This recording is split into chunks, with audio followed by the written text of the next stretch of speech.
Yeah. Hello, this is Dave Johnson. I'm here with Jen Bushman, and we're going to do some spiritual talk today. We're going live here. I don't usually use StreamYard, so if there's any issues, Jen's just going to walk my old ass through them, help me recover from my aged fears of tech. How you doing, Jen? I'm good, hon. How are you? How are Good. things going for you? Really well. But Yeah. that is some of the things that I'd like to talk to you about. And we'll talk to you about this. So I'm just going to hit the comments button, make sure everybody's Okay. in there. Hi, guys. Oh, Here they are. If y'all want to put in any questions, just maybe put them in caps so that we can see. Again, I will try to work Jen's magic and post those comments so we can all read what the questions are. But we are looking for, hi, Lori Sue, Craig, Clement. yeah. All really trying to do spiritual questions today, just trying to keep the vibe up a little bit. I really believe in politics and talking about politics and stuff like that because we need support, but we also need a break. And that is what this show is going to be somewhat about, just a bit of a break. So, Okay. Jen, on those lines, how Yes, do you sir. maintain a positive vibe these days? Oh, well, I mean, for me, it's been work. It hasn't always been easy. I think I've just kind of developed a toolbox. You know what I mean, Dave? Through teachings and for me it's been through soul contract work that Mhm. I really understand that we are in the third dimension here. We experience emotion in the third dimension, that all of our relationships are to teach us something. And so that has helped me to kind of separate that energy out so that I don't react, to stimuli. But I still do. I mean, it's work, but I have techniques that I use. One thing that I like to do, so I do the 6 calls, that, and it's from Danielle McKinnon's book. Page 52 are her 6 calls, and page 62 is the negative energy release. So I do that. That's like my meditation. It's more like a rogation that I do daily. And then lately I've been spinning. And so like Oh, yeah, and that's fast and it's quick. wow. And it can just take, you can spend, a minute spinning, or you can, do it as long as you like. So what I do is I meditate and I see, I see myself like I'm watching myself either out on ice or wherever a smooth surface would be. So it's like I'm watching myself. And Mhm. then, whatever angst or whatever is bothering me, and I kind of like spin like a centrifuge and gather it in a spot in my body. And Mhm. then I spin and I see it coming off of my body. Yeah. And either it's like poo, sometimes it's like tar, sometimes it's just whatever it is that's like bugging me, spin Mhm. it off, and then I infuse myself with light until I'm just this like golden white sparkler. And it's Mhm. amazing how that can help, you know. Yeah. That's like Right. that's a quickie kind of thing you can do is just go spin it off. So, but Right. hiking, exercise, diet, all of those things Yeah. I pay attention to. So, And it is 24/7. I mean, we do constantly, trust me. I gotta meditate every day. I used to do it 5 days a week. It's 7 now. There's just I can't miss it. And I gotta really check myself sometimes. I'll tell you also, I've really been told you gotta stop watching all the YouTube videos that are focusing on politics because it's just gonna drive you nuts, right. right? Tricky in our job since we do politics. We Right. should know stuff, but there's just regulate that consumption and balance it out. And I'm really liking this question that we've highlighted from Torcal. Do you envision a splash or some other form of divine intervention? I like that because that's exactly what I do. um, that is when they said, I'm like, oh my God, you've read my mind, because I really do something like that. I do I'm doing a healing, kind of 2-week healing, because there's some issues with my body. I'm bringing the light. Just sit there and bring in the light. And I'll tell you what it'll show is, hey, here's the psychological experience you were having when you injured your shoulder. Take a look at that. What bad habit do you have that you need to address? And then I'll sort of rework that. So it is a lot like that light that you're talking about, Torcal. Yeah. Fantastic. Yeah. Yeah. Yeah. Yeah. Cool. Now, everybody, when you put in your questions, do make sure they are sort of spiritual questions. If you've got political questions, don't hesitate to send them to me all on my website, which is moonride.com.au. And don't hesitate to, when you take a look at my video, to make comments, and I'll take a look and try to cover some of those questions. But again, today we're going to try to stick to spiritual questions. Let's see. I'm looking at Lori's question. Let's see if I can figure out how to actually. Oh my God, it works, Jen. Yeah. You're doing great. Look at you. It works. Can I ask you a question though? Do you see on your right side? Tell me what you have on your dashboard there. Comments, banners, brand, and private chat. Oh, you've got it all. Okay. Yeah. Okay. All right. I'm doing it right? Yeah, this is awesome. Okay. All right. What do you think about the archangels question called back divine? I'm not sure of to aid in what ails me, or rather my dog. It seems to help. Yeah. Do you specifically call on archangels for wisdom? Do I? Yeah. No, I don't, and I do when I'm ill. I call on Raphael.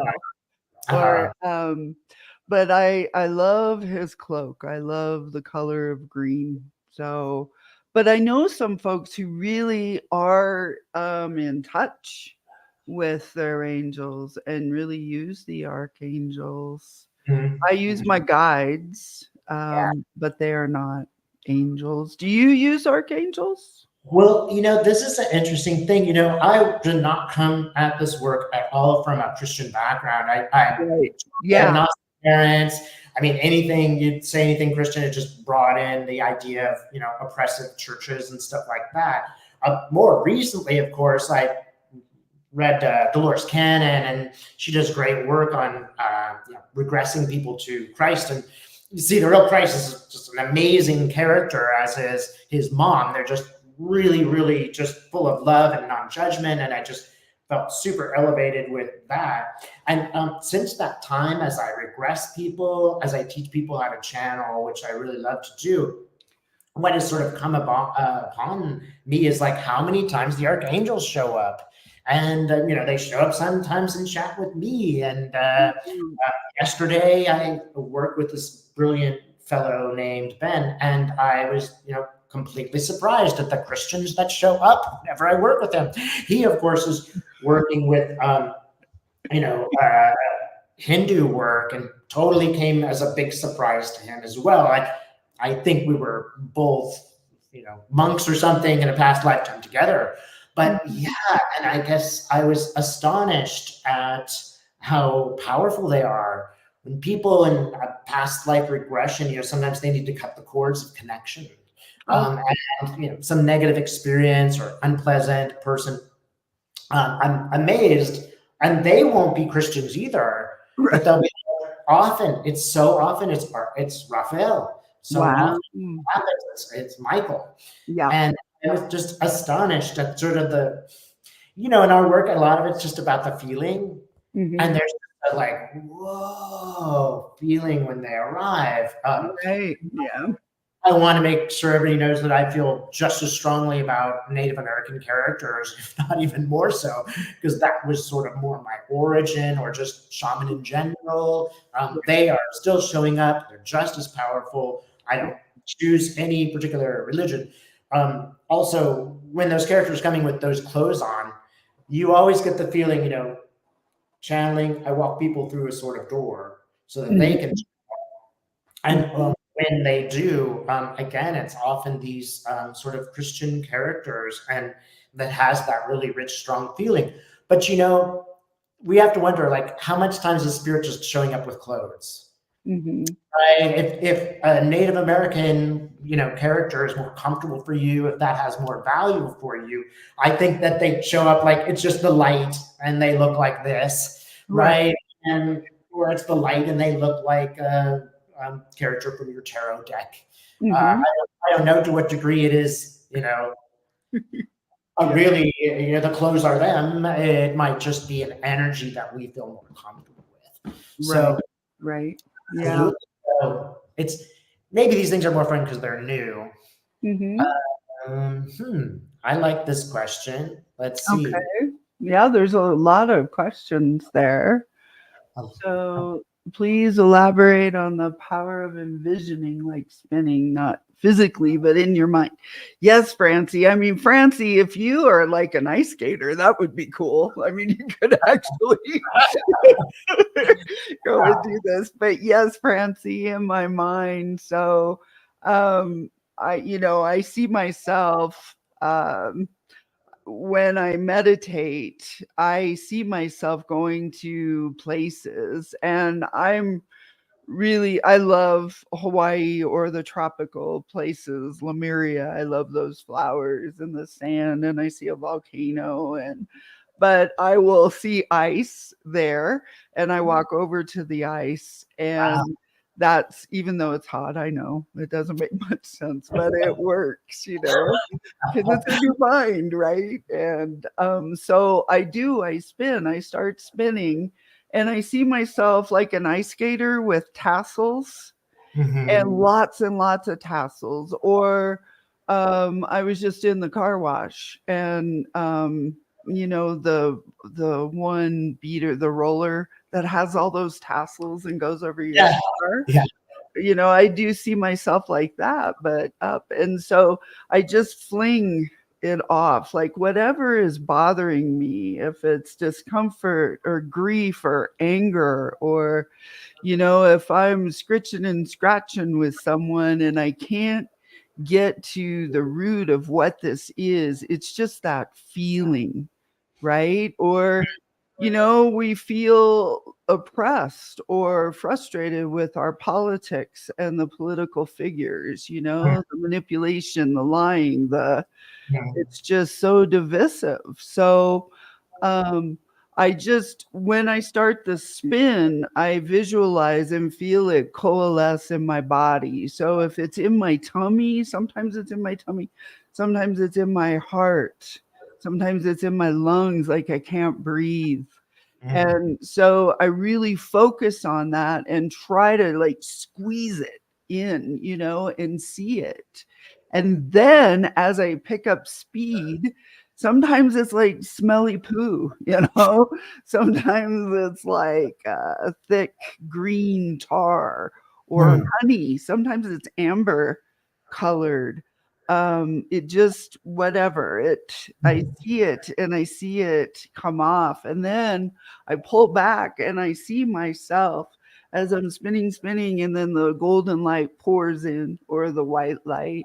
I'm really into always seeing source in my meditations by seeing a golden orb floating somewhere where I can attach my cord to my third eye, and I move it out and attach to source.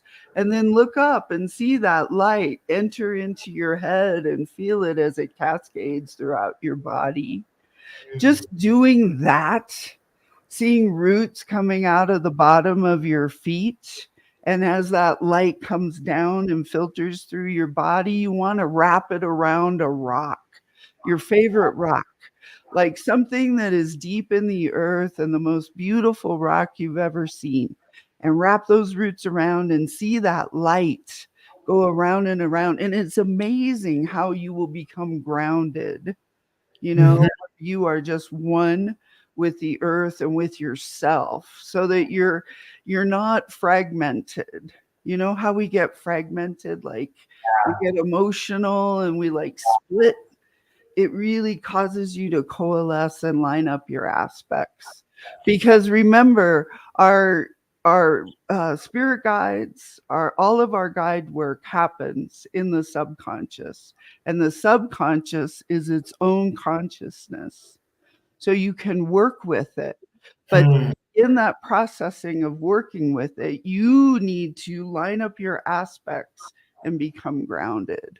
So, but that's a quickie tool, you guys. Like if you have an argument with someone, or someone's irritating you at work, or it's not going well with your kids, you can just spin it off and get grounded, and you get clarity.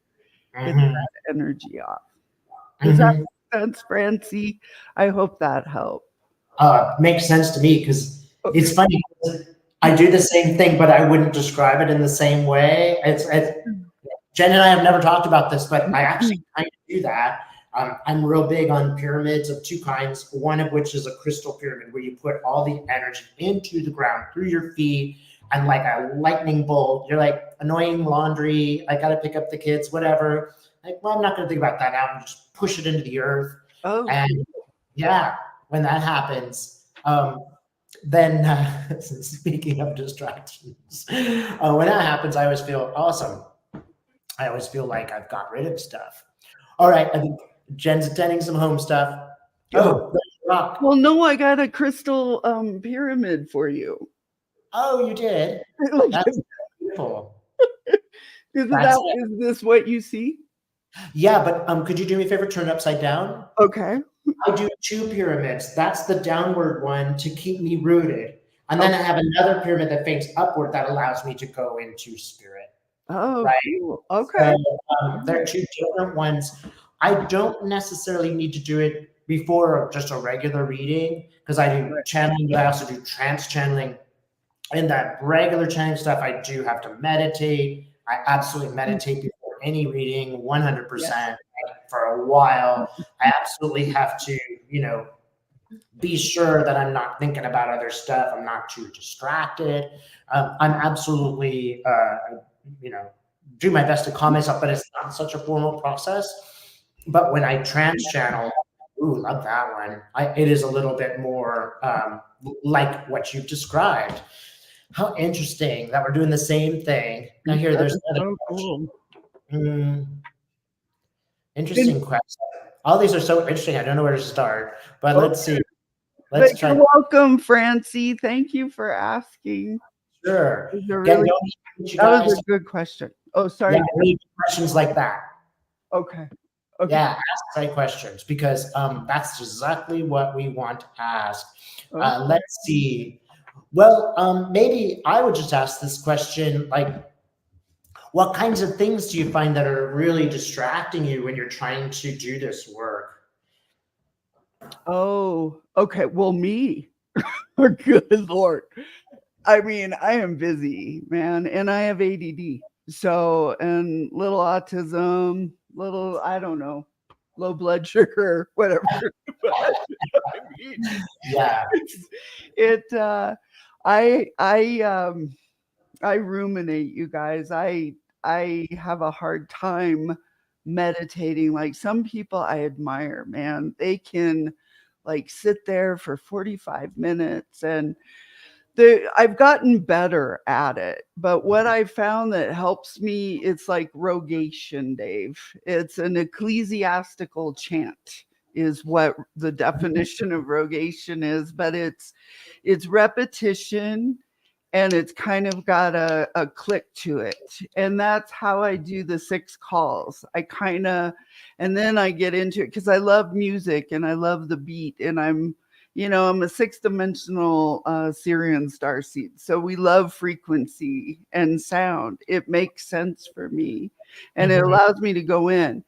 Because if I just like try to connect, it's not easy. That is the gateway, is the 6 calls for me. But then, like, if I'm doing my healings, because I meditate as well before my sessions. So, like, if I'm going in on somebody for a medical intuitive reading, or I'm doing an energy healing and clearing, then I contact Sasquatch. So it's kind of like I do the rogation thing to get me there. And then I can kind of cruise and ride, in the universe. But when I started, though, it was really hard, you guys. I mean, I tried meditating, and then it would be like, oh, I'd be thinking about the grocery list and all the stuff I had to do. And it's something I had to work at, and it's okay. It's okay if you try and you start, ruminating on the list, or the list of things you have to do. Just see how far you get. But doing something that is ritualistic, kind of like the 6 calls, calling on my guide team of 100% divine light. Please assist me with this work today. By the power of grace, I consciously state that my entire being at all levels shall be reset to wholly align with 100% divine light now. So there's 6 of those. But it gives, for me, being such a visual person, like I like to spin and watch myself and blast the crap off of me, right? So it helps me to see myself lining up with my aspects, my consciousness to my subconscious, to my higher self, my physical and my energy bodies. It's this, the 6 calls for me helps me to visualize step by step, and it's progressive. Does that make sense? Absolutely. No, I totally appreciate it. I just realized that I'm kind of ADHD. I should have figured that out a while ago, but I finally talked to a friend of mine, and they're like, well, duh, Dave. So I'm very much similar. And I put this up, I have the Harvest of Meditating. Look, my friend, spirits beyond the stars, you are so not alone. It is really hard to do, which is why people don't do it. And I will tell you, it's kind of supposed to be hard. That sounds weird, but it's supposed to be, when you sit down, that you notice these things that are distracting you. That's the first thing that you want to notice. Like, wow, I think a lot about the grocery list. Why do I do that? I'll think about that later. But just kind of note it, and then when you're done going, I really worry about groceries a lot. When I first did it, I was like kind of upset about something somebody had said to me, and then sitting down, and I keep not necessarily thinking about that. I thought about my mean 3rd grade teacher and how mean she was to me, and I'm like, I am like 19. It has been 10 years. Like, why do I still think about her? And she created this imprint for me. So it's not really my friend that's upsetting me so much. It is just that has become a trigger. And, it's like you get in that river, and you don't know why you're in that river. And one thing Joe Dispenza says is you got to get out of the river. You get out of the river by meditating and just noticing, wow, these things happen, and they're kind of upsetting, and what's their origin? Yeah. And it could be anything. And when you're doing that, you're really giving yourself a lot of sympathy. So if you don't feel like you're meditating and getting there, you absolutely want to go, okay, universe has shown me this. Why? Why do I sometimes get distracted? And then the next day, you'll go 1 whole minute before you get distracted, right? And here you'll get 2 minutes, and that's okay. It's nothing special. It's not like you achieve nirvana or anything. And also, some people, they can't necessarily meditate by just sitting on the pillow and doing it, and following the breath, and it's not that's not their method so much. It's totally okay to go on YouTube and get some music that helps you meditate, and just close your eyes and go to that feeling, if that helps. It is in the shamanic work, of course, I beat the drum And that helps people focus on their breathing, helps them focus on their movement, and they're not distracted by those things. That's the pounding of the drum sort of kicks those thoughts out. It's okay to do just shamanic drumming. Try that one. But whatever you do, don't feel like I'm terrible at this. I can't do it. No one's good at it. Some people might be this much better because they had some lifetime as a monk, but nobody's great at it at the beginning. My best friend just goes for a walk. That's her meditation. That's what works for her. So don't feel bad. It's just a thing to explore. And as anything, if this is not particularly working well for you, then, try it in a different way. Or, there are some people who just don't meditate, and that's okay too. They're perfectly advanced people. I find that it helps me, but I've done it for a really long time. And I think I probably started at 19, and I got that, whoa, I'm out in space moment at about 30. Yeah. So I wasn't doing it regularly, but I did it a significant amount. And the only reason that I did it at 30 was because I was in the Peace Corps. I had terrible insomnia. I had to get up in the middle of the night and just meditate. And it's not like I wanted to. I was just like, I gotta do something. So I did it. And when I did it, I noticed, I'm like, wow, maybe this insomnia has something to show me, because I was perhaps so exhausted that I was like, really, it was like 2001 when he goes out into space, right? Mm-hmm. So, all right, guys. Again, any other spiritual questions, feel free to ask. I think Lori Sue is talking about cleaning her oven, how we endure. Look, them at Intuitive View, she's a big fan of that as her meditation. She just vacuums and dusts and cleans her. Oh, I find vacuuming very meditative. I do. Yeah. Or washing dishes, the warm water. Yeah. Well, I think part of it is just a task that you're doing that you feel is completed. In artwork, I don't know about you, but I always feel like I'm never done. There's more emails, there's more books. I'm just like, wash the dishes, they're clean. If my house is spotless, I can go, look, I'm good at something. So it's perfectly legit. Just work in the way that is working for you. Oh no, falling asleep while meditating. Let's look at this question, because do you ever have that issue? Yeah, and I love it.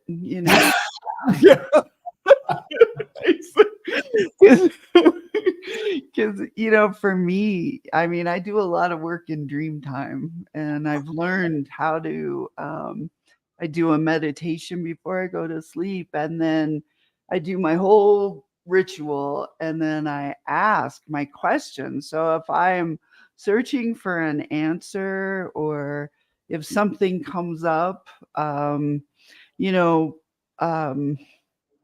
anything about the stars, about, because I channel faraway places and I have questions.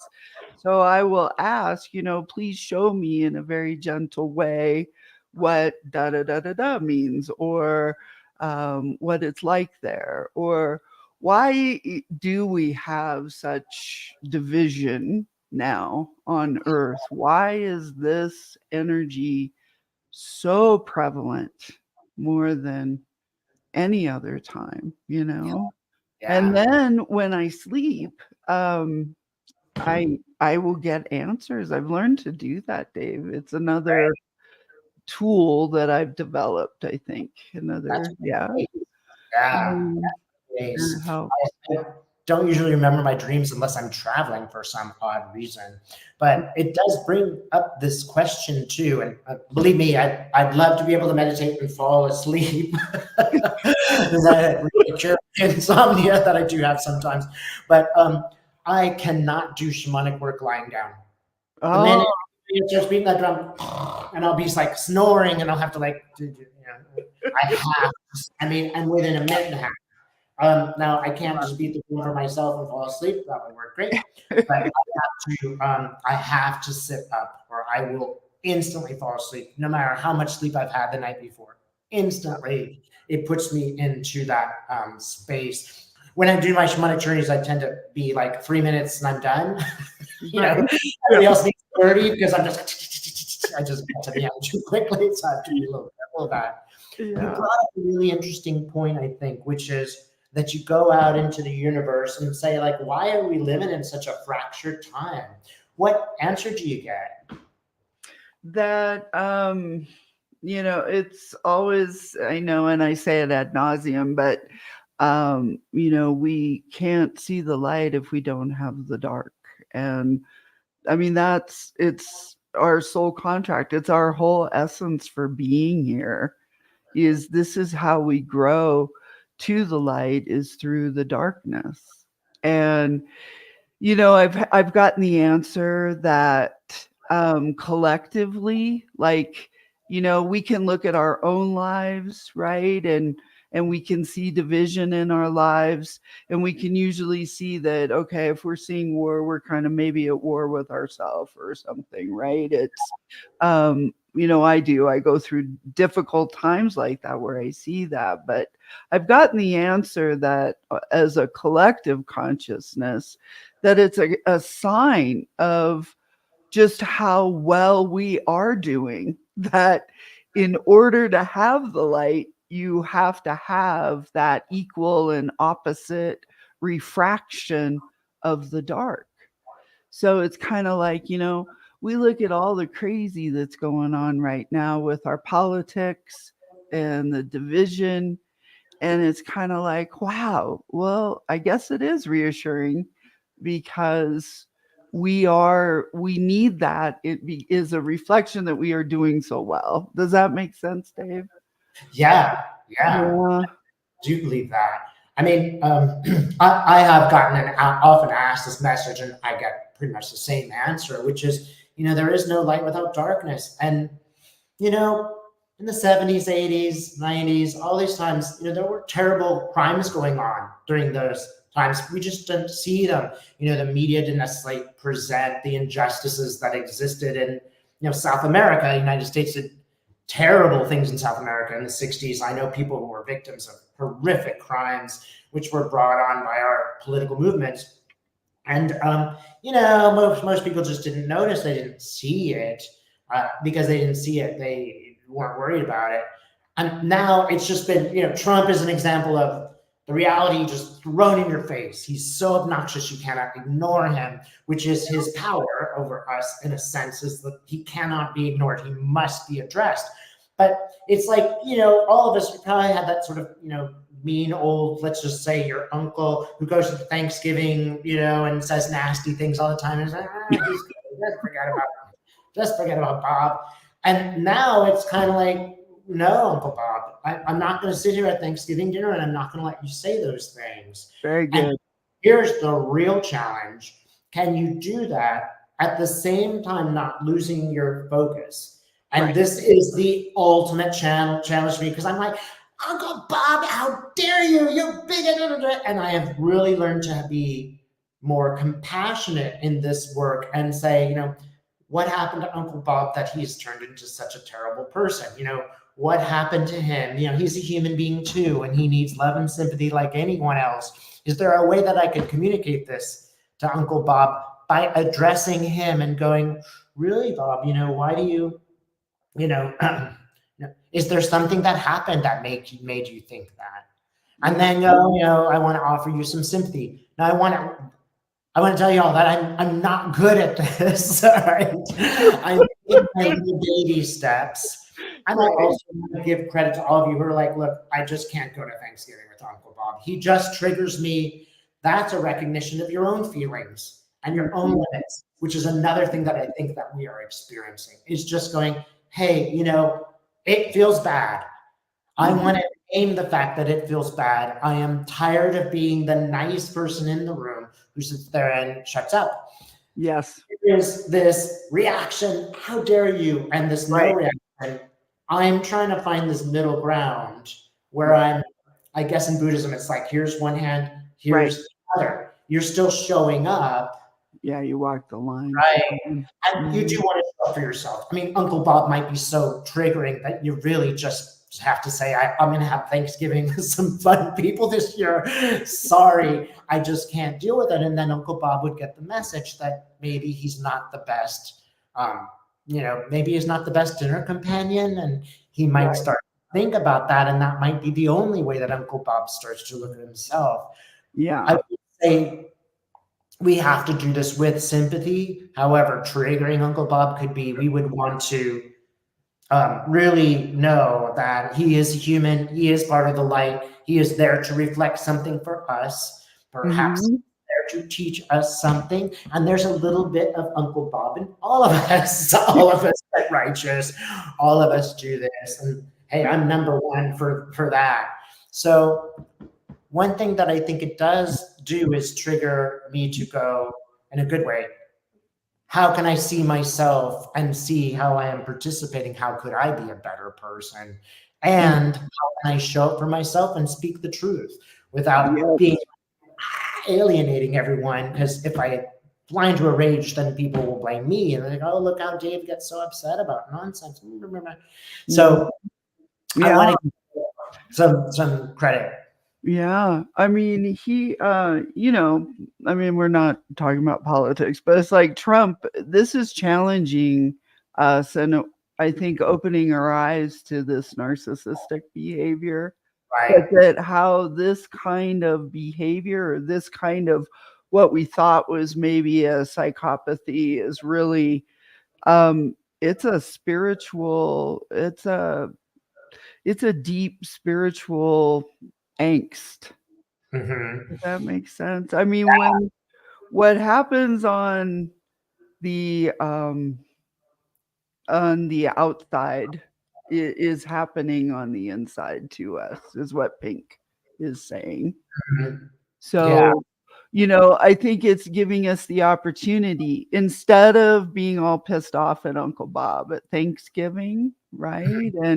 And getting angry and walking away. It's I think we need to stay at the table and listen to Uncle Bob's perception and his perspective, right? Hmm. I mean, it's challenging us, I think, to kind of open up and look at our own house when we get our own house in order, Yeah. right? Yeah. Then it gives permission for people to do the same. Right. Absolutely. Yes. Yeah. And, in an interesting way, it has unified a whole body of people. In an interesting way, you and I are having this conversation because of the political situation that evolved. So I think Mhm. it's reaction making a community of people who were like no longer the passive, lefties, like, oh, just be nice. It's more like, no, I got to go talk to my neighbor. I got to drive my nephew to vote. And I've got to Right. impress him how it's really, really important this time to vote. I got to impress upon people the rights of women to Mhm. control their bodies. I've got to not just be there, but be active. And Right. that's in my career when I had to work for a corporation, that was always my issue. It's like, how come I'm the only one saying no? You don't get to pay me minimum wage to prepare. It's not legal. You can't do that. And I'd be like one out of 100 people who would do that. It's quite a lonely experience. But Yeah. that has changed. I noticed people speaking up, and I noticed people coming together in these groups, sometimes online. Um, Mm. got this sort of interesting question. I don't entirely understand it, but clarification on what's going to happen who do not move into a higher, I think they mean consciousness or higher frequency. I don't know who G is, so I don't know the rest of it. But I'm interested in what you think about. There is this split going on, in my opinion, where some people are going towards the light and some people are going towards the shadow. Mm. Do you have an impression on this question or? Um, so what will happen if we do not? Well, I think you will just always go back to the dimension if you don't, through our soul contract work, if we figure out why are we here, why are we meant to be here, what is it that we are to learn? Because on Earth here, we're in the third dimension. So it's all about emotion. And it's learning that emotion is frequency, our feelings, our thought is all one. Everything is one.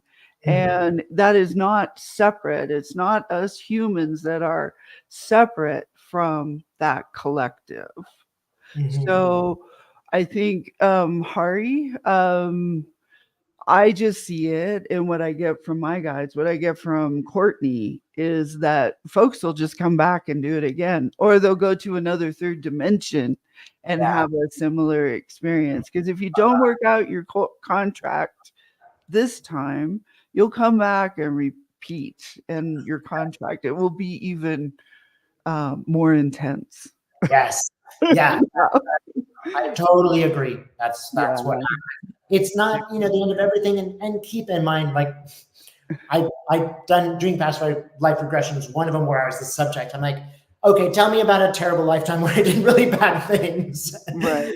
Yeah. So it must have been really bad. Like, no, I'm not giving you that yet. It must have been really bad. Now, in lifetimes that I did see, I made mistakes, which is why I have a little bit more sympathy for people who are, maybe not totally conscious, because I made mistakes. And I'll note it with my clients, there are sometimes maybe 10% of the time where they look at past lifetime, they did exactly what they're going to do. And that was just terrific. They accomplished it. And whenever they do that, I'll always do this. Lesson learned out into the universe. Here's the lesson. Someone could pull it down and make it their own. It's really impressive when people get there. But look, may have worked 5, 10, 100 lifetimes to get there. And maybe they're pretty good at being friendly or helpful, but they're not particularly good at being not greedy. And you just, you work on 5 things, you still got 1 to work on. I know lovely Republican people, lovely conservative people. The only thing that I don't like about them is their politics. In every other way, I think they're fabulous people. I just think they've been sort of mystified by this information that they're getting. And, I've been mystified too, and I have flaws too. But it's important to note that, we're all kind of going like this and then like this through life, If we're that easy, we'd just be 1 lifetime, we're over. But 1,000 lifetimes is probably what it's going to take for us to really work out all of these issues. And it might be more, and it might be less, but it's all good in the end, right? Right. As long as we keep moving forward and, just doing our best. And we can also look at some lives and be like, it'd be really hard to be enlightened if you had that lifetime. I will tell you the opposite, that people will tell me about their lives and you'll just be like, whoa, how are you a good person? My God, the stuff that people have been through, the intensely difficult lives that people have had just gives me, so much hope for humanity, because they've come out and been just beautiful people, just wonderful, giving, caring people. And that's always impressed me. So I don't think they go anywhere, like hell or anything. I don't think that's really true. Believe me, Hari, when people get to their past life review, when they live their life, you take them through a review, they will be incredibly harsh on themselves. It's not like God comes wagging a finger. It is them who are just like, oh my God, I did it again. Usually it's like, well, don't be too hard on yourself. It wasn't the easy. It really will be divinely kind and generous. They will never be like the punishing parent ever. They're always like, well, okay, well, this time you're going to be really poor. Right. In Newman's book, Michael Newman, he points out that this is the journey of souls. He points out that, not only are you your harshest critic, but you will choose the next lifetime to learn that. So if you're really rich in this lifetime, it's really important you're a good person, right? Because you mess that one up when you have the power and luxury to do the right thing, then there's another lifetime where you're gonna, be the opposite. If you don't address those issues when you have a chance, you will experience the other side, and not because it's punishment, but because you've chosen that, right? Yeah. You want to learn it. And I also have the feeling, well, I've had this experience. Really, really good people have seen terrible lives, and there's like, oh my God, that's everything I hate. Mm-hmm. Did they have to go through this life where they were an awful person so they could understand how not to be an awful person? Right. If that's the universe way of teaching you, if that's the way that we're going to learn by experience, Right. well, Right. that's what they're going to learn by experience. Right. Let's see. Spiritual questions, everybody. I'm down with this one. Okay. I would be happy to. Yeah, Cherie. I was at your house for Thanksgiving. I have not celebrated Thanksgiving in 9 years. Really? Oh, that's right. Do don't. they have any sort of, no? Oh God, they've got a million holidays. Trust me, Australians love to take the day off, and they'll have any excuse. I have like a day where the horses are racing in Melbourne, and people go to work, but they're kind of not there. And they're like, "Oh, you take as a teacher, take the students up and watch the race together." It's like, okay, never go to America, but we have lovely, wonderful days off all the time, and I don't know about them, so I wind up working anyway because I didn't plan on that. But yeah, they really do, and yeah, it's life is a lot easier in Australia. People are pretty easygoing. There are a few downsides, but not many. They aren't so yeah, but they don't have Thanksgiving. When I attended bar in Hawaii, so I had a lot of Australians that came through and hung out, and just the loveliest people, and fun and very just interested and very interested in you. They're not consumed with themselves. They're just really cool people. Really. Yeah. We, my partner and I, when we moved here, we had never been here. Oh, really? Like, hey, you want to go? And I'm like, yeah, I'm out of here. I didn't even think about it. I thought you met your partner in Australia. No, I met him in Berkeley. Oh, okay. He was in his doctorate, and that's where we met. So it was like, hey, I got this job offer. You want to go? And I literally did not hesitate. I'm like, yep. When are we going? And we had only known each other for less than a year. Yeah. So we took a huge leap, but I loved every Australian that I ever met. I never had like any, just like, they were absolutely my peeps. They're very non-judgmental. Yeah. They don't follow any kind of cultish stuff for the most part. They're not into any, they don't like people telling them what to do. They're really independent people. And it's basically like, you're a good neighbor. I don't care what you do. Yeah. Right? As long as you're a good neighbor, I'll be a good neighbor to you. It's not about, I don't know my neighbor's politics. I have no idea about them.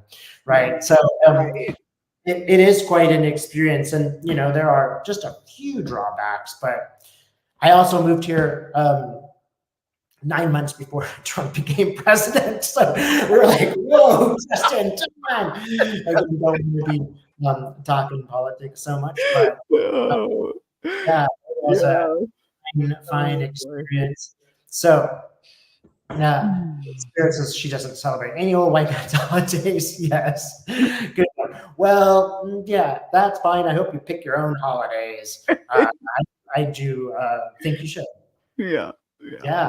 Mm-hmm. Yeah. So, let's see, more spiritual questions. I'm not really seeing so many spiritual questions.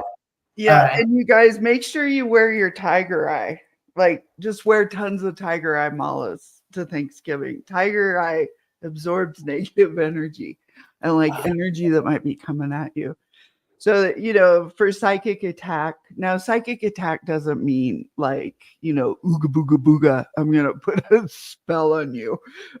It can just mean that there's kind of the negative energy of folks not managing their emotions. And then there's kind of that negative energy of where somebody is actively like not supporting you and your space. So that's why I wear tons of tiger eye too. Good.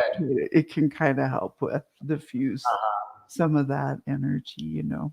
Yeah, I sometimes advise people just imagine a mirror, Yeah. right? And really, you can literally get a mirror and wear it, or you can just imagine the mirror. Because look, it is important. If you're an intuitive person, people will shoot daggers at you because they will think you can see through them. So Yeah. they'll actually, if they meet an intuitive person, they will be hyper aware of it.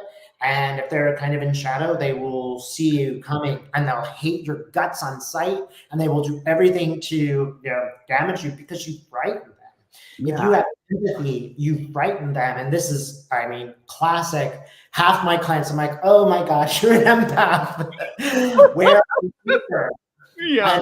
And I'll tell them you just go to work and they'll be like shooting stuff and you just Yeah. stop. You just And like, you let the mirror bounce and watch what happens. They yep. will rumble. They Yep. will get more and more angry because you're not getting angry. And they'll be like, what is her magic power?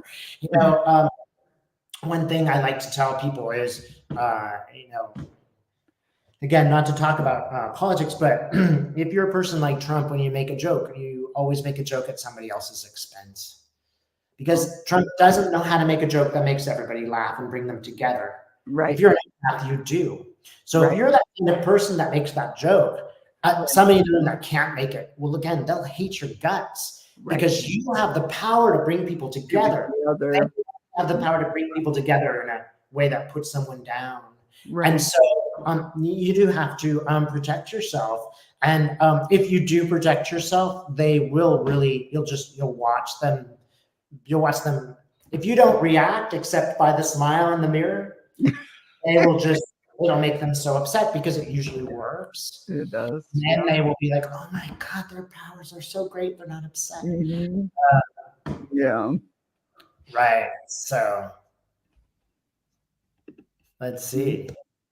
Humans have been living as emotional hostages in this place. We are not here to free ourselves, to master emotions. And yeah, good. Are we not? What do you think of this? Yes, that's exactly what we are here to do. Yeah, really, we're here to not live in the ego part of reacting to our emotions. It's understanding the frequency that those emotions inhabit, and that's how your soul grows when you understand them. Does that make sense? And to use them. Yeah. And I really want to encourage people to not deny those emotions. There's, especially in the spiritual community, you're only supposed to think positive thoughts. You're all supposed to be good and good and good. Well, that's just not realistic. You do want to experience the emotions so they can be addressed, right? You just can't suppress. Now, maybe you get a little hot-headed and the next day you're like, hey, I'm sorry, I was triggered. I didn't mean to yell at you, but this, maybe it's not your fault. If you do that, people are going to have more empathy for you if you are open in that way. But don't repress emotions. That's just such a myth. They will come out, and they'll come out in a passive aggressive way. If they don't come out in a way that you are honest about your feelings, I would just say, just tell people how you are feeling. Don't accuse them of doing something. Say, it makes me feel bad when you say that. Because that is not about them. It's you telling them how you are feeling. No one can criticize that.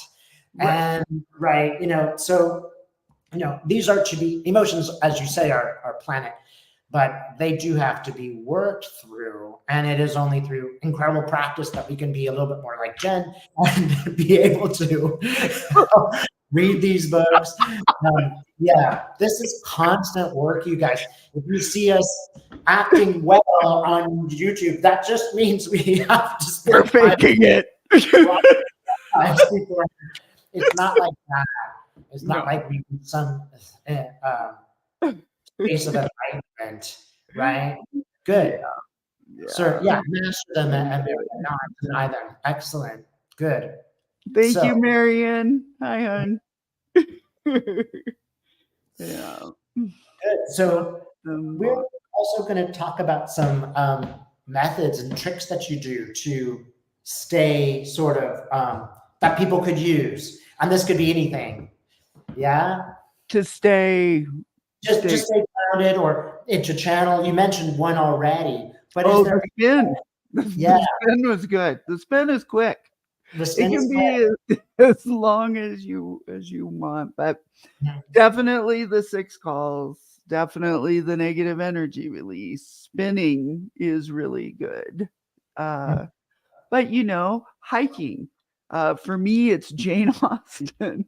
I love watching Jane Austen movies and reading. That helps me to escape. There's all kinds of things. If Why Jane Austen? I just love her because I was there. That's my time. Uh-huh. That's my jam. Yeah. It makes me, it feels familiar to me, it feels like going home. So I think that's why when sometimes if all those tools don't work, but mostly though, Ho'oponopono is something that I do as well when I'm feeling frustrated with the world or feeling off kilter. It's I'm sorry, forgive me, thank you, I love you. That's what I say. So I'm sorry that I am not understanding. I'm sorry that my spirit is not in connection with the flow. Please forgive me that my my spirit is not in the flow, meaning that I am counter to the energy of the universe. I am Mhm. counter to universal love.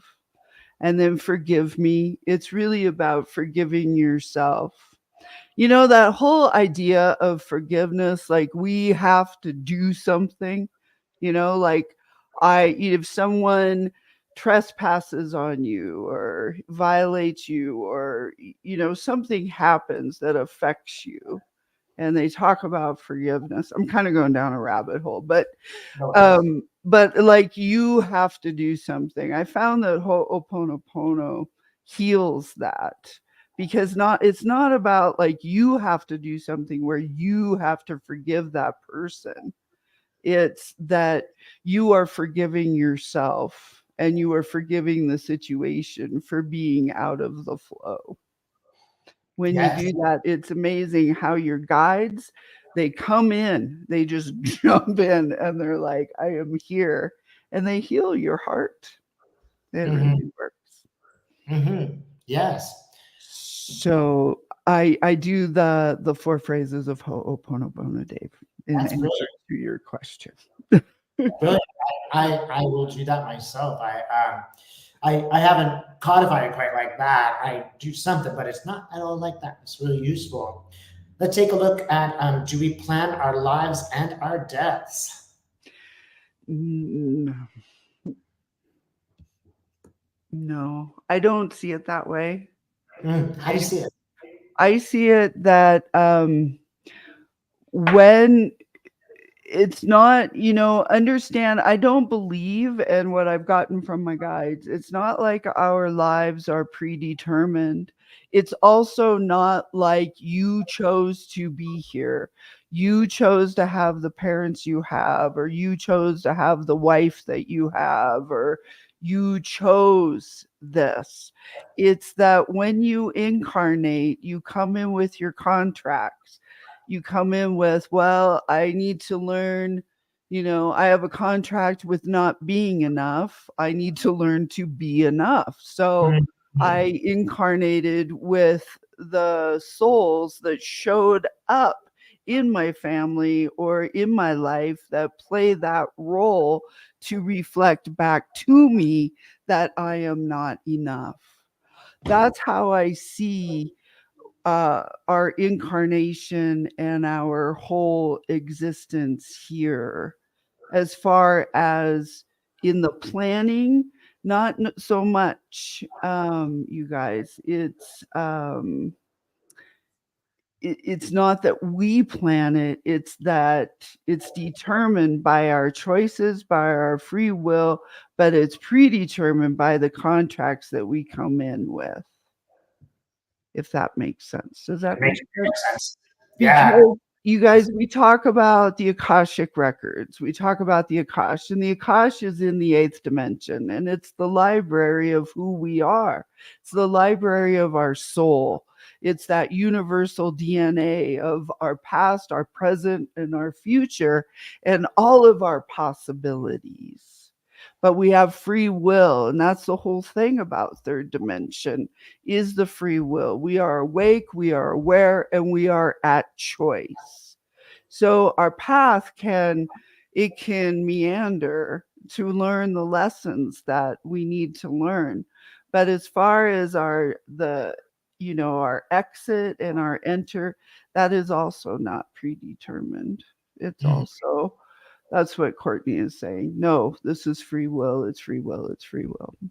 Mhm, mhm. I'm gonna get there's another question about the Oh, death part, but I just want to ask. So I just want to like make this, also, you know, last week I've been really meditating, and at some point I was really, it's a little difficult to make friends in a new country, and I meditate on that. I kind of manifest that, and right away it shows up, literally oh, right. I go to yoga 2 days later, and all of a sudden I meet this woman. We have a conversation like, "Hey, I live a block away. Yeah, come on in. We'll have coffee." Immediately, like that was the friend that I really needed. A couple days ago, I met a wonderful shaman guy, and I just can't believe that I met him. He's just so advanced. Adelaide's not the biggest city, but it really was these events where I'm asking for that to happen. These events where I'm meditating. So I could have chosen not to do that. I could have just chosen to move on with my regular day, and that wouldn't have shown up. So I think the way that you're in your life, you are sending that energy, you are bringing things in. It doesn't mean you're 100% responsible for the political, environment you're in. I do think that is sort of one that is sort of predetermined in some ways, but not even 100%. I think we could have gone a different direction in our culture and the world if we'd had a different sort of attitude, right? right, So right. it's not 100%. What about the death? Do you think that we plan our deaths in advance? No, No. no, because it's all. Courtney's here. She's saying no. This is. She's saying it's all dependent upon your choice Mm-hmm. during your lifetime, the choices that you make. Mm-hmm. So some people, some souls learn, some souls are questing, some souls just want to stay quiet, some Mm-hmm. souls need a break. Yeah. Some souls check out for a lifetime. It's like they may have done some serious work or gone through some serious stuff in their previous lifetime. So the present lifetime, they may just kind of check out. They may not be interested in anything. They may not even be, it doesn't mean that they're, um, you know, um, I don't know. It's just she's showing me they just kind of they need a rest. They need Yes. a kind of a timeout. Yeah. Yeah. I've Um, okay, sorry. sorry. Go ahead. Just going to say I've encountered more than one person who can't remember their life before a certain time. And really what we determined is that they're walking. A couple of them knew they were walking. They knew they were like, the person that was 5 is like, I've had enough, where I've learned what I need to know. I'm ready to check out. And there's another soul that's like, oh, I'll take over that lifetime and learn from it. And there are the example of Anastasia. So Anastasia, there's a woman in Europe who claimed to be her, and she knew all these details about the Romanovs, and she knew her aunt's pet name for her, and all of that stuff. And we now believe that she was a walk-in. She really, that soul left that body just before she got shot and went to this body of another European woman, and she knew all these things, and they could not figure out why. But then they tested her DNA, and they're like, it's not her. Well, maybe she was. It's just the soul was ready to check out. Another soul was like, I can't deal with being shot. I'm not Right, dying. And right. checked in. I think things are a bit more fluid. And I really like this question for. First of all, let's go to how many lessons do we come down to Earth to learn in life? Yeah, you see that one? How many lessons do most come? Pretty much, you guys, all of our soul contracts really lead to one contract. Wow, what do you mean? That our contracts are not with people, is what Pink says. Our contracts are with God or with Source or with our higher power, however you want to describe it, spirit. But that really are contracts. We create contracts as humans that really, but they all lead back to that one contract.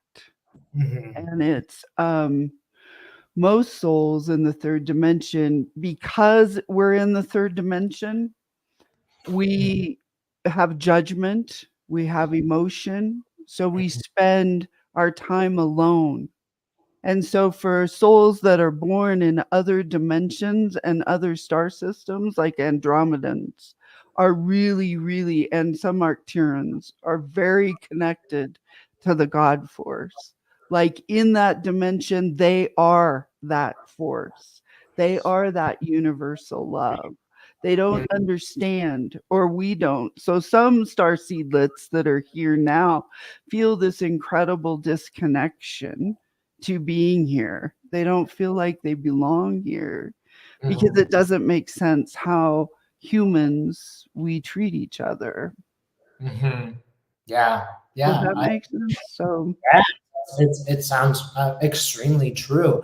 I don't think there's a limited number of like things we need to do in a life, right, right? It right, could be 20 things. I think it could be 10 things. And it might be that you're good at 5, but not good at the 6th. Then you do 5. That's fine. You don't need to do that life. But the 6th one, you're going to spend your whole life working on that one because it's a big one for you. I don't think it's so cut and dry. It's not like quite like homework. It's just like excellent. yeah. And let me tell you, some people come to fulfill think of Abraham Lincoln or somebody like that. The incredible contract that they had to fill. If it was only one, that is a lifetime's worth of work. Work. It is Yes. only, Yeah. it could be like, and in Lincoln's case, I even feel like the contract was almost like half of its spirit coming into a body to help us through difficult times. I do. Mhm. There are characters in our history who have who are almost like a little more than human. That Right. they had sort of a God force spark in them that Right. motivates them to do things. I think a little true of Gandhi, perhaps, or other real. Mhm. And if you look at the life of Gandhi, man, whoa, what a lot of contracts that he fulfilled. And Oh, he's he's just amazing.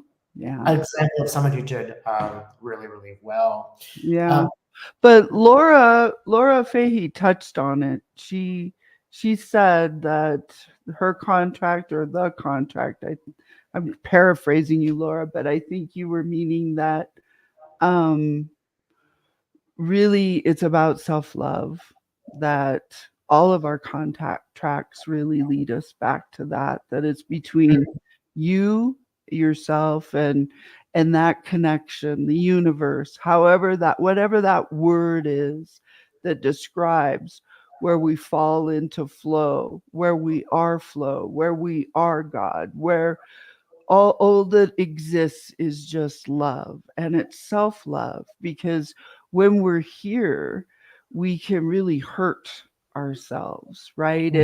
And so when I was saying that some souls being born with, in whatever dimension that they are in, they have a difficult time here with that separation. It's not a comfortable feeling to not be in that flow. Some dimensions are just more readily there, if that mhm, makes sense. yeah, yeah. But Laura was on it. Yes. Here's a question about your best insights for those who fear death. Oh, that's a good one. Is that Laura? Lori? Hi, Lori. I How's it? asked. Yeah. That was Lord. your buddy, Lori. Um,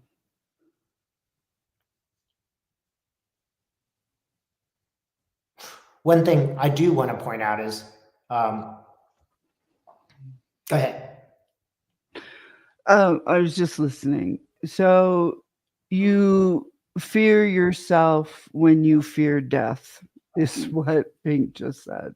And I'm trying to understand what he means by that.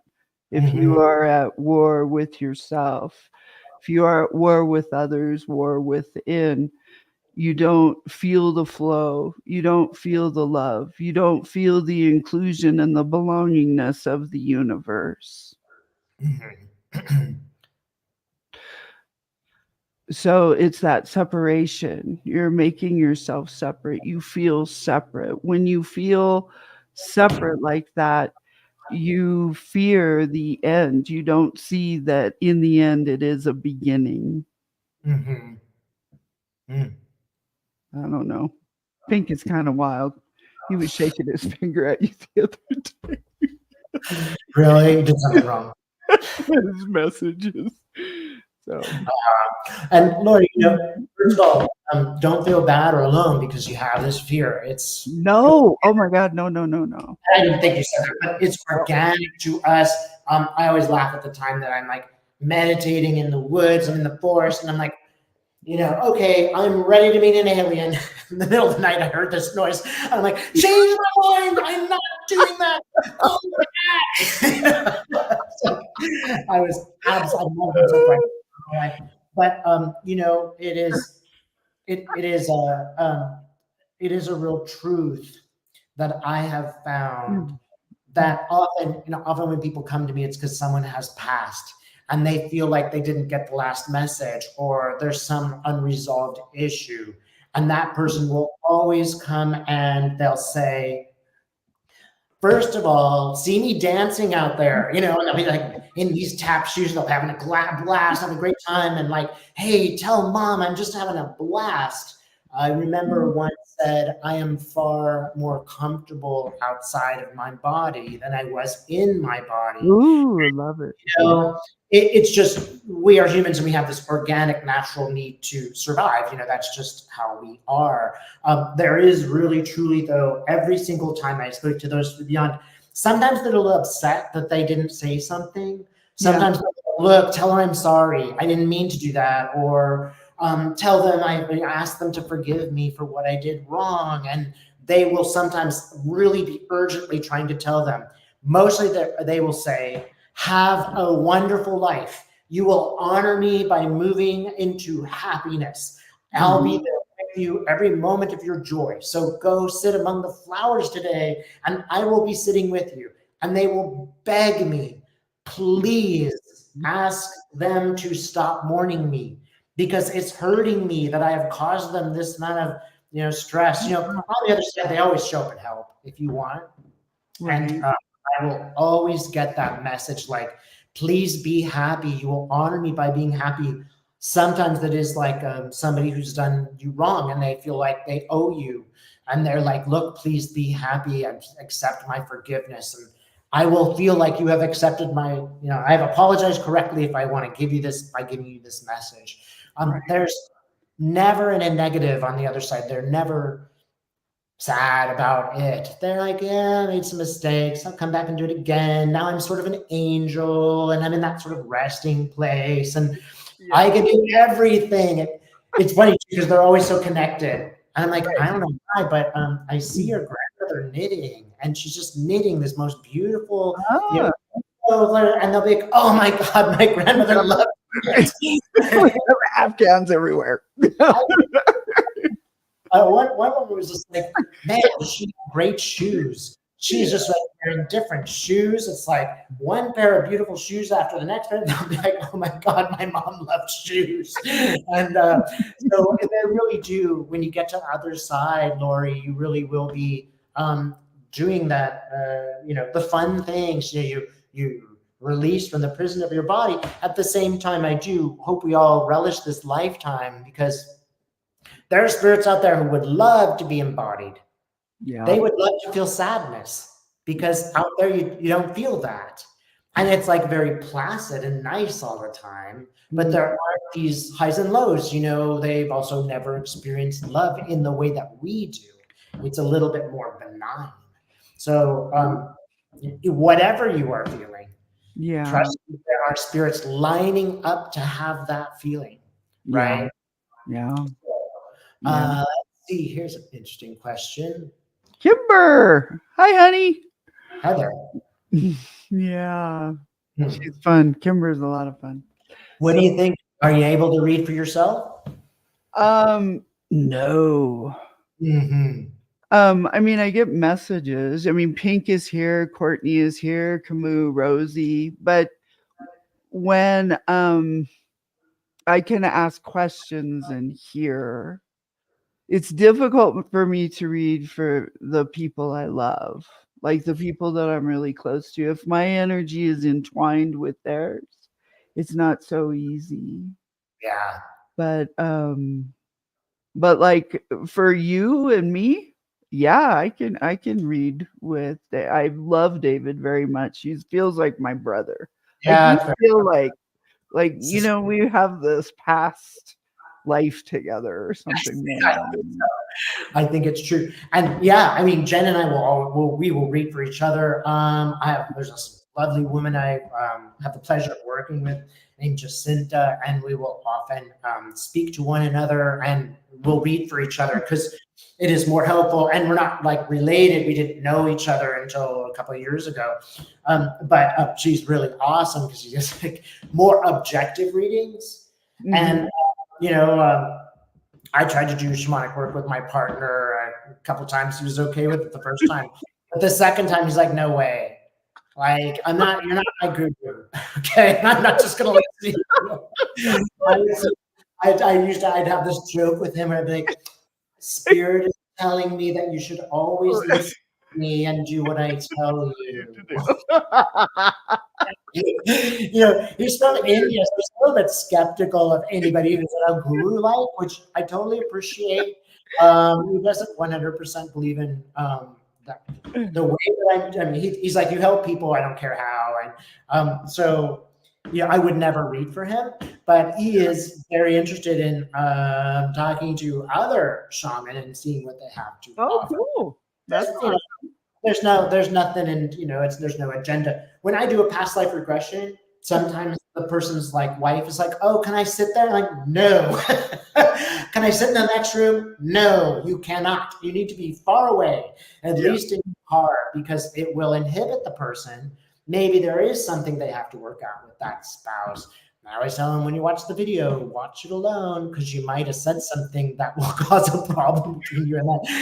And after you watch it, Yeah. then you can show it to them if you wish. Yeah. So Yeah. yeah, you got to be a little bit careful Yeah. about that kind of thing. I Yeah, love that. good. Spirit says that, oh, we should be. Yes. That's You funny. should get all your money. Yeah. That's Right. right. Yeah, there are a lot of ethical concerns, and this is a question I'm just going to bring up because I think it's an interesting one. There are certain things that we won't read on, right? No. Like, what's an example of something you won't read on? Um, okay, so I do just politics on Saturdays at 3. There's issues I stay away from, you know. I mean, or I will see it, but I won't say it. I guess Mhm. that's a very different thing, Mhm. discernment. But where I don't go in and look for people's ending date. Yeah. Yeah, absolutely not. It'll Right. pop up. It may pop up if I'm passing by and I'm shown it, right? But I don't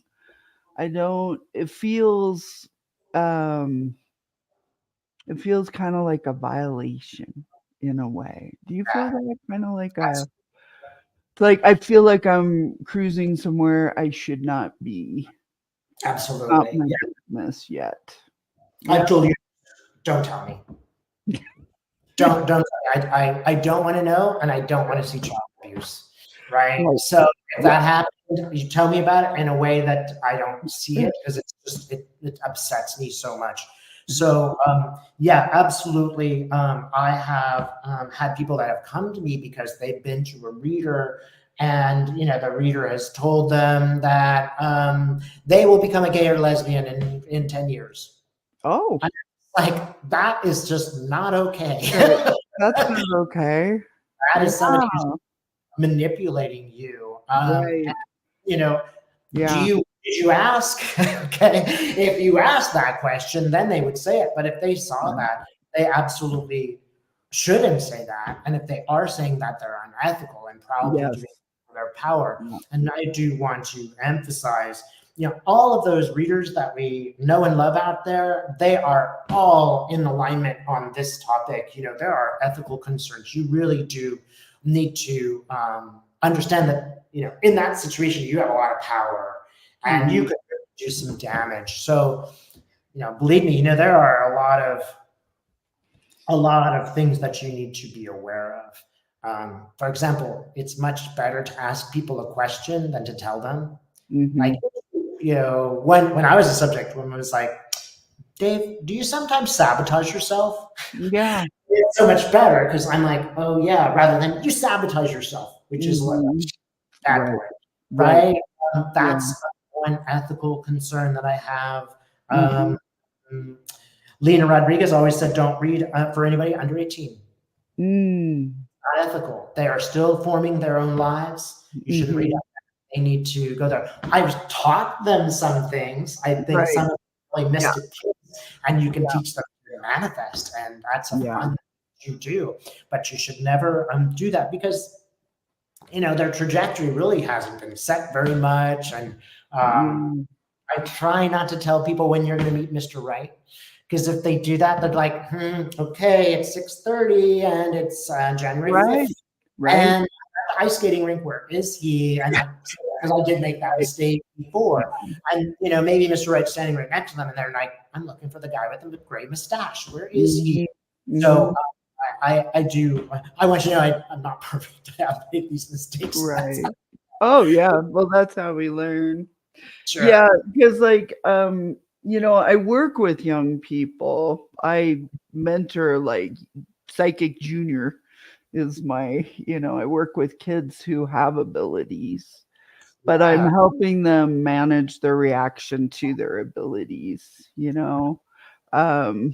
Kids nowadays, they're so different from us, and so many are more open, and they little star seedlets that are just planted here, that so many have abilities. And parents, they will try diet. They'll think they're schizophrenic or have a mental illness, but just, a little time and explanation can go a long way. But as far as like reading kids, like what am I going to be when I grow up? What am I going to do? I don't do that. You're absolutely right. It can be, McKenna's friends will ask me to, oh, will you do a tarot reading? And I'll do it, but I just keep it real surface, I don't Well, any tarot card reading, you don't want to go, oh, this terrible thing's going to happen. Right. Yeah. You can change that. Right. Or, one woman many years ago said, Dave, this summer, something difficult's going to happen, but it won't be the end of the world. Right. And that's all she said, and it was really bad. And had she not said that, it would have been much worse. I did kind of feel it was the end of the world right at that point. So what is it about, I'm thinking it's Camilla. What do you think about this question? I just don't get how an all-loving God is tolerant of so much pain here. Well, hi, Camilla. What's the thing, first of all, Camilla, about the concept of God? Right. And we change that concept of God to be all of us and everything. Then what you're asking is, why did I choose to do such a difficult life? Right? And fair question. But let's alter the question a little bit to go, and it would be lighter if you said, what am I learning? Mm-hmm. That doesn't judge you. It doesn't judge God. It just doesn't do anything. It says, what am I learning? And it doesn't mean kind of like you're getting punished because you did something bad. Maybe No. 1,000 wonderful lifetimes and you're perfect saint. But this lifetime, you're like, I got to do something really hard. And, Mm-hmm. you know, um, one of my clients, it's she was a flower in her past lifetimes. She was consistently a flower. Kim from Intuitive View. She was consistently a flower. And then, after a couple hundred lifetimes of being a flower, Spirit's just like, you think you got the flower thing down. Okay. Right. And she had a pretty difficult life. She marvelously had the life where she was working with Mary Todd Lincoln. And after Ooh, cool.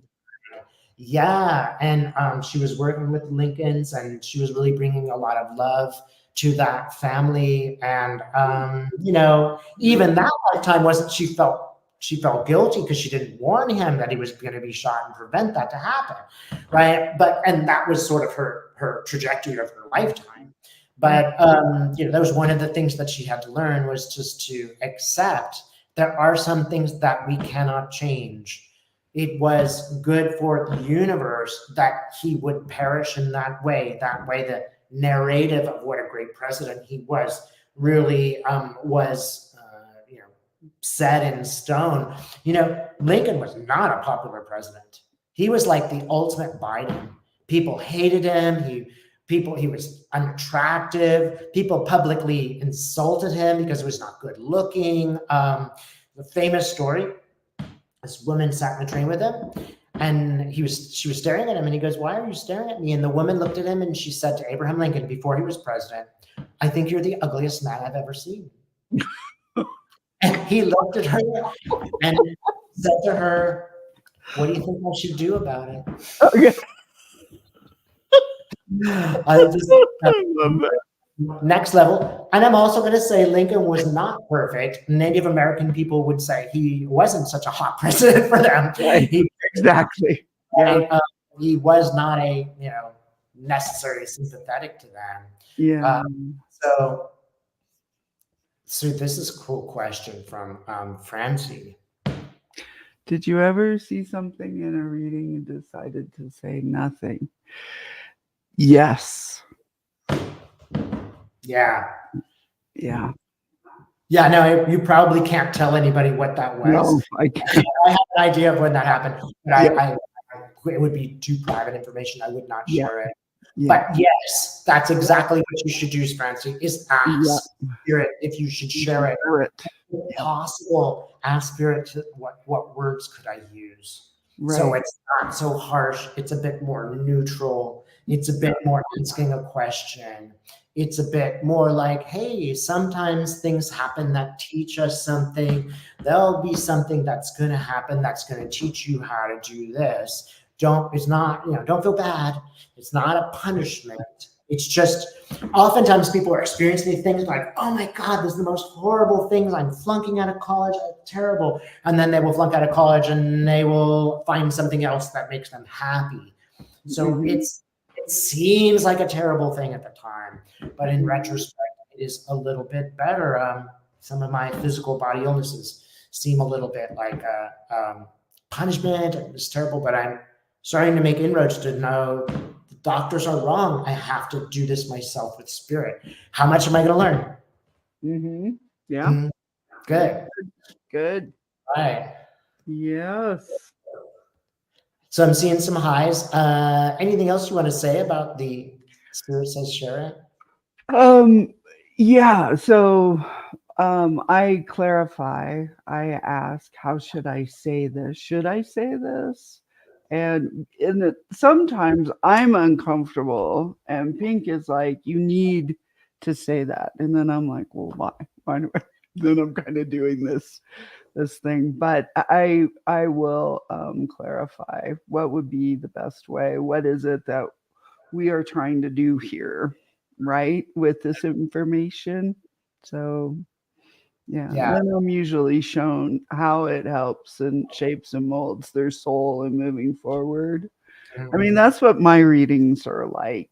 My readings aren't so much, who am I going to meet and what, it's more about, I just go to a different place. Like, how is this in your very best interest for your soul's growth?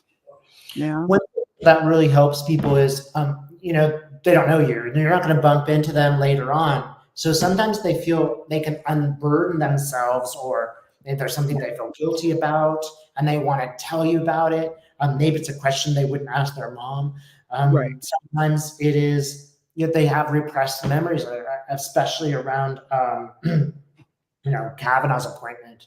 A lot of people called me and said, look, I'm starting to remember these things. And it's really helpful for somebody to hear them and not judge them, and also to tell them, look, I hear you, I believe you, I don't know what you are saying to me. Sometimes it kind of helps that I'm a man, because a man has done them wrong. And it is helpful to have a man help undo that. It's not necessary, but it could be helpful. And I do think that's useful. People go through very intense things on this planet, and they need help. Yeah. Yeah. So, anything else you want to add before we wrap up? Oh, this has just been awesome. Yeah. Really cool people. Your peeps are cool, Dave. Yes. Thank you so much. Sure, it's really a pleasure. All really great questions. Thanks everybody for watching. It's always a pleasure to talk about these topics to you. Yeah, it's wonderful. And yes, Hilda, I do see Biden.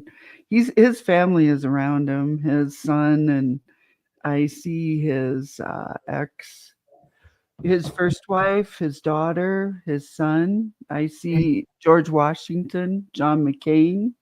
They are all around him. At times, Lincoln comes in, but George Washington is really attached to Biden. Every time, I see him. That's really funny that you say that. You know why? When I read on Trump and when he would leave, again, not to get political, when I did reading, I saw McConnell was the one who was dragging him out of the White House, and him grasping for things. And the last thing they got was a statue of George Washington. Oh, right? yeah. And think of what was stolen from us. What was stolen from us was the, peaceful democracy. Right. The peaceful power. They came to Washington, they said, you want to be the king? And he said no.